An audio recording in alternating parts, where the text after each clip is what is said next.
Surat Cybercrime Saga.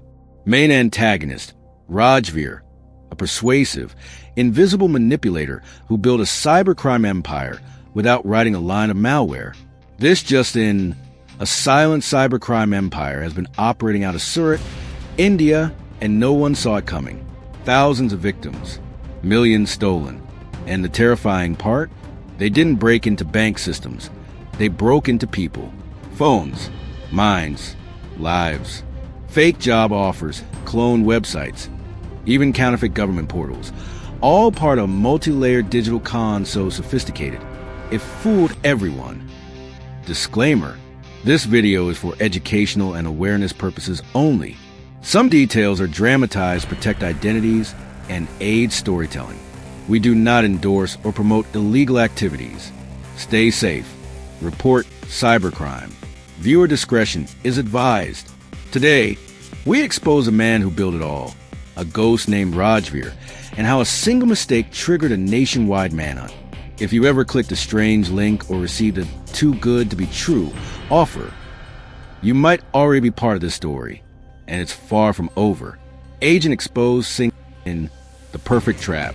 It started like any other day in Surat, a bustling city of commerce, textiles, and digital dreams. But beneath the surface, an invisible war was brewing.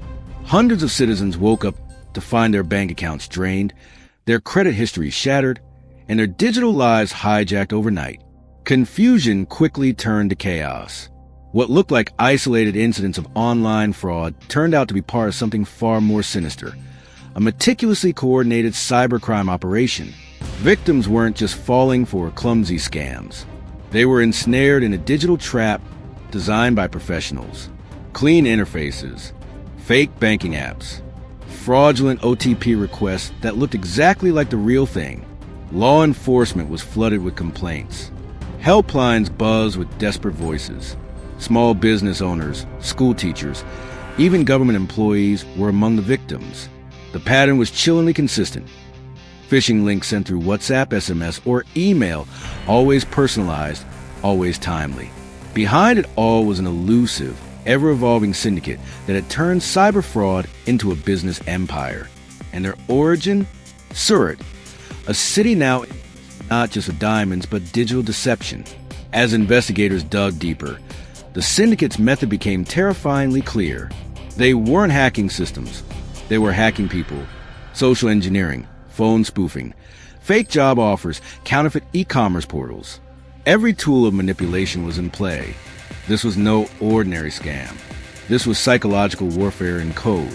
The authorities knew they weren't chasing amateurs. This was a shadow network with internal hierarchies, VPN-masked operatives, and money mules in nearly every major city. Funds were siphoned off within seconds, routed through shell companies, bounced across fake accounts, and cashed out before anyone could blink. The public panic was palpable. But what no one knew yet was that the true scale of the operation and the people behind it would soon expose one of the most shocking digital fraud ecosystems India had ever seen. And it was only just beginning. The rise of the mastermind and how a silent syndicate spread like wildfire across the country. Undetected, the mastermind emerges. It started small, a few dozen messages, some fake bank alerts, a handful of phishing links. But behind this digital noise was a ghost. A young man who had once worked in a mobile repair shop on the outskirts of Surat. No one knew his real name. In the dark web chat rooms, they just called him Rajveer. Rajveer wasn't a hacker in the traditional sense. He couldn't write exploits or build malware from scratch. What he had was something more dangerous, the gift of persuasion. His early scams involved flipping secondhand phones. But soon, he realized something. People weren't careful with their data. Deleted photos, saved passwords, OTPs cached in messaging apps. All still recoverable, all usable. He didn't need to break in. He just needed to look where no one else was looking.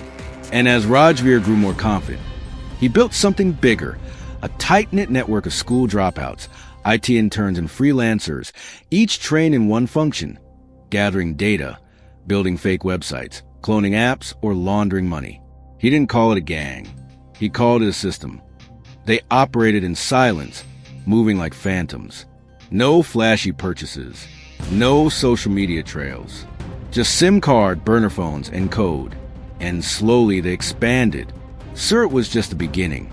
Phishing domains began targeting cities like Ahmedabad, Indore, and Nagpur. Their fake job portals offered work-from-home gigs and call center positions, all designed to harvest ID proofs, bank details, and selfies. Some victims never even realized they'd been robbed until weeks later. If you found this story gripping so far, don't forget to hit like, subscribe, and turn on notifications. This rabbit hole goes far deeper than you think. As Rajveer's operation matured, he stopped talking to his own team directly. Communication flowed only through secure Telegram channels. He created layers of separation, mimicking cartel logic. Each crew only knew their immediate handler. No one knew the full scale, except Rajveer.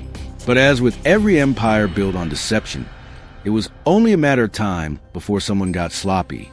And that someone was a recruit named Imran.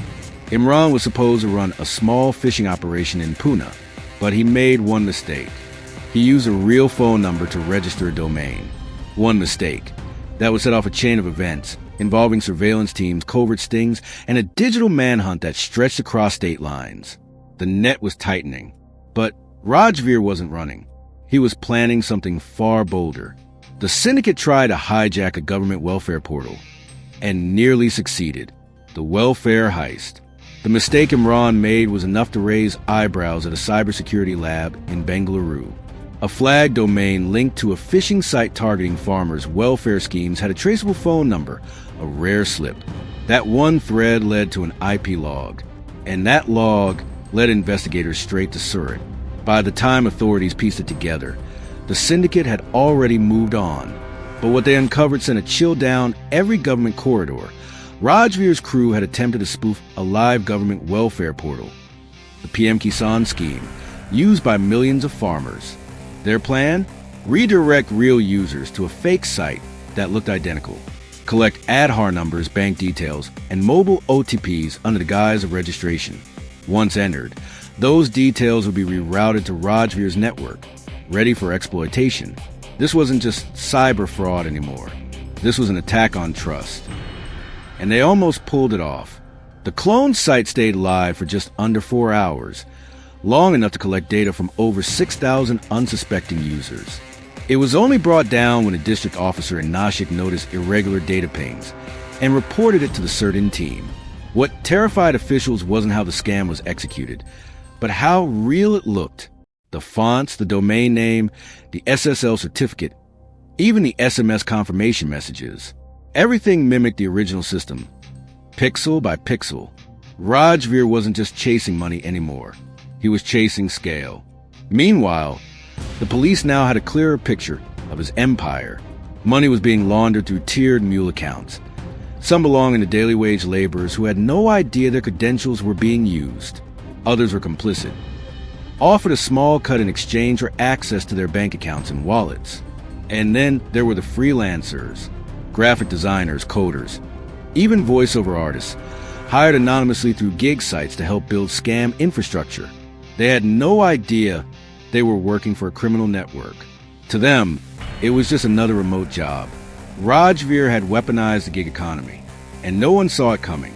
Comment below if you've ever received a sketchy job offer or phishing link. Your story might help someone avoid becoming the next victim. Authorities finally traced Imran to a small hostel in Pune. When they arrested him, his laptop was still warm, the phishing portal code half-written.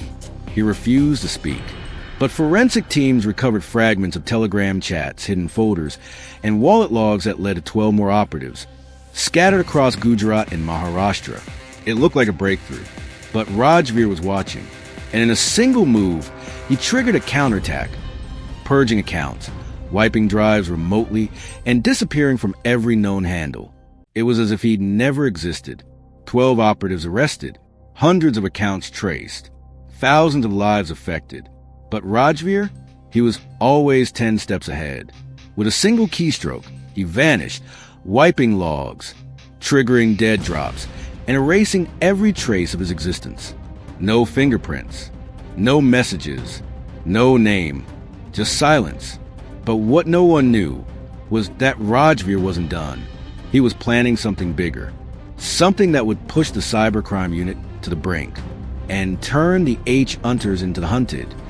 In Part 2, the sting operation begins, and the moment Rajveer reappears, everything changes. Don't miss what happens next. Hit subscribe button, turn on the notifications bell, and protect yourself with every episode. Your digital safety might depend on it. Agent Exposed, signing out.